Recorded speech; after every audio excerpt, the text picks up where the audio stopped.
What's the craziest combat story no one believes when you tell it?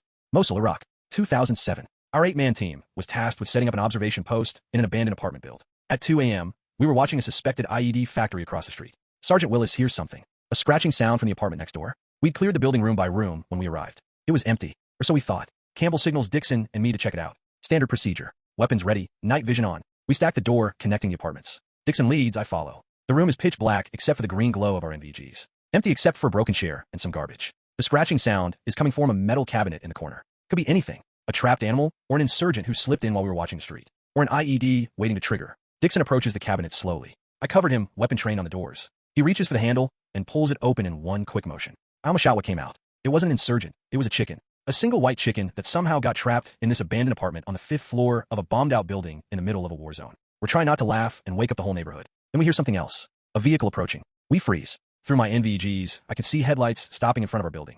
3 SUVs. Men getting out armed. We need to get back to our position, but the chicken is making a ruckus. If these guys are insurgents checking out the building, they'll hear it for sure. Dixon grabs the chicken and ducks it under his arm like a football. We hustle back to our team's position. Campbell looks at us like we've lost our minds. Tango's outside. I whisper, at least 8 approaching the building's entrance. Willis gets on the radio and calls for backup. ETA 15 minutes. Too long if these guys decide to come upstairs. The chicken is still struggling, going to give away our position. Someone suggests we kill it, but nobody wants to slit a chicken's throat in the middle of an operation. Morales, our medic, pulls out a syringe. Ketamine, he whispers, small dose will sedate it. We are in the middle of a potential firefight, giving a combat tranq to a chicken. It finally goes limp. We wrap it in a spare t-shirt and stash it in an empty ammo box. The tangos enter the building. We can hear them clearing rooms below us. Campbell makes a call. We're going to ambush them in the stairs if they come up. Better position. Funnel them into a choke point. Then the strangest thing happens. Call to prayer starts from a nearby mosque.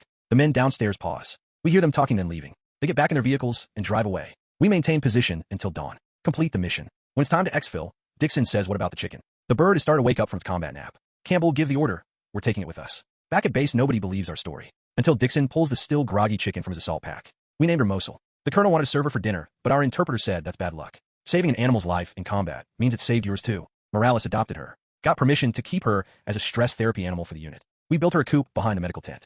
Every morning at dawn, that chicken would crow like a rooster. Best alarm clock on base. Laid an egg almost daily. Morales would give them to the local kids. When our deployment ended, he couldn't bear to leave her behind. Got a veterinarian to forge paperwork declaring Mosul an emotional support animal. Smuggled her home on AC-17. That chicken lived another 8 years on Morales Farm in Kentucky. Had her own special coop with a sign that read combat veteran. Whenever we have reunions, we always toast the 9th member of our team. Most people think we're talking about someone who died. Nope, just a chicken that went on a special ops mission, got sedated with ketamine, and flew home on a military transport. Sometimes the craziest war stories aren't about heroism or tragedy. Sometimes they're about the random, absurd moments that remind you the world is still capable of being weird, even in a war zone.